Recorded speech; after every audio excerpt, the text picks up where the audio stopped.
gembira Bapak Ibu sekalian. Perkenalkan, saya Ibu Dita dari SD 112283 Pelabuhan Haji, Kabupaten Labuan Batu Utara, Sumatera Utara.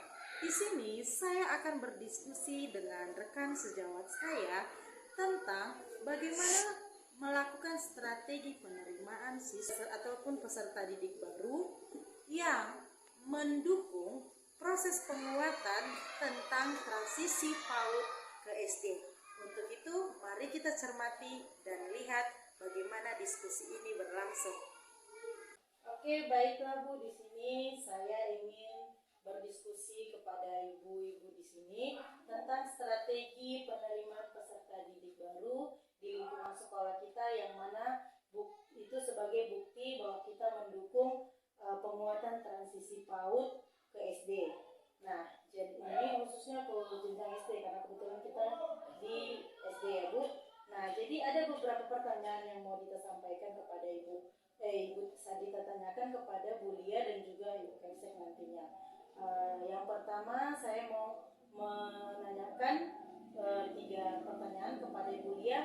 Kebetulan Bu Lia kan selaku guru kelas 1 SD ya kan Bu, di sekolah kita ini. Baiklah Bu, untuk pertanyaan yang pertama nih, apakah melalui penerimaan peserta didik baru ini Ibu dapat mengenal kebutuhan peserta didik itu secara langsung, Bu?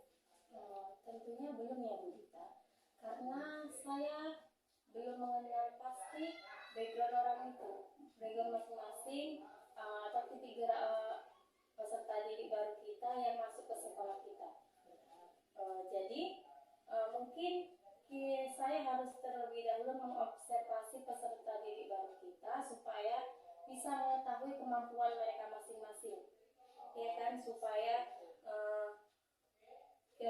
kita tahu lah ya kemampuan mereka, kebutuhan mereka. Oke, baik Bu. Nah, Ibu pasti pernah mendengar ya tes Kalistum, baca tulis hitung. Nah, jadi dengan background yang berbeda-beda itu Bu, apakah Kalistum ini pantas atau bisa kita lakukan untuk peserta didik baru? Tentunya tidak bisa lah. Nanti takutnya kalau kita melakukan Kalistum, mungkin beberapa dari anak didik baru kita mungkin ada yang tamat PAUD, ada yang belum, kan kita tidak tahu seperti apa peserta didik ini kan. Iya, jadi mungkin ada yang membuat insecure ya, nanti ada yang bisa, nanti ada yang tidak bisa. Jadi takutnya orang itu yang tidak bisa ini nggak mau masuk sekolah karena belum bisa Kalistum ini. Iya, benar. Karena menurut saya masa PAUD ini merupakan masa emas bagi anak-anak ini, karena dengan mereka melihat dan mendengar yang di sekitarnya, hanya itulah kemampuan mereka ya, bisa diserap di otak orang itu masing-masing. Baik, jadi kalau begitu Bu, kalau Kalistum ini tidak bisa kita lakukan untuk peserta didik baru kita, apakah ada alternatif lain mungkin untuk bisa membuat mereka benar-benar nyaman untuk atau siap untuk masuk ke sekolah kita ini? Oke, ada 3 strategi yang bisa kita lakukan supaya mereka merasa nyaman belajar di sekolah kita ini. Mungkin yang pertama, kebijakan tentang struktur pembelajaran. Itu bisa mengalah para guru ya Bu ya. Guru di sekolah ini. Yang kedua, kita bisa menambahkan alat bantu dari sekolah supaya mereka bisa menarik belajar di sekolah kita. Yang ketiga, kita juga bisa penguatan ekosistem yang ada di sekolah kita. Karena semua pihak sekolah itu harus bisa membantu harus stakeholder saling lah. Iya, saling membantu kayak mana supaya anak baru kita ini masuk ke sekolah kita biar nyaman. Kita juga bisa mengenalkan lingkungan sekolah kita seperti mengenalkan guru-guru yang ada di sekolah, baru kakak atau abang kelas yang ada di sekolah kita ini sama murid. Berarti kita harus membuat masa pengenalan ini ya Bu. Lagi berarti kita harus mengadakan 1 atau sampai ke hari ke-10 atau bisa kita bilang dalam minggu itu 2 minggu masa pengenalan ya, yaitu ekosistem sekolah kita. Oke, baiklah kalau begitu. Nah, kira-kira Ibu Kemsek ada ingin memberikan sesuatu diskusi kita ini, Bu?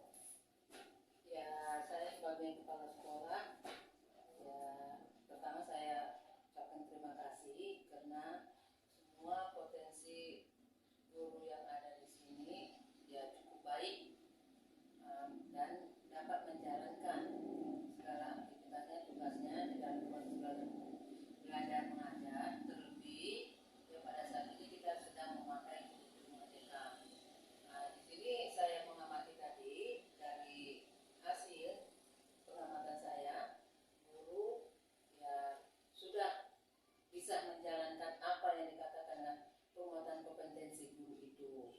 Jadi pihak sekolah juga mendukung agar nantinya apa yang diutarakan tadi oleh guru kelas 1, ya sekolah mendukung. Ya bagaimana caranya? Ya pada gurunya lah nanti saya berikan yang terbaik untuk menyelesaikannya ini. Jadi untuk ini ya saya atas nama kepala sekolah ucapkan ribuan terima kasih. Ya jangan kita bedakan anak itu di dalam proses belajar mengajar itu.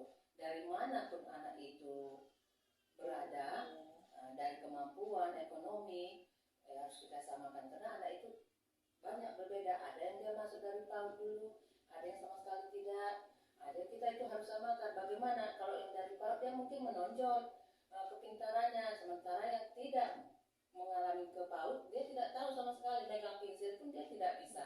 Itu untuk di kelas 1. Jadi itu kepada guru kelasnya saya mohon ya itu jangan dibedakan. Coba mari kita sama-sama dari manapun anak itu, tamatan dari PAUD pun dia atau tidak, ya kita sama berhak mendapatkan pendidikan itu, perlakuan yang baik, yang sama, tidak ada beda.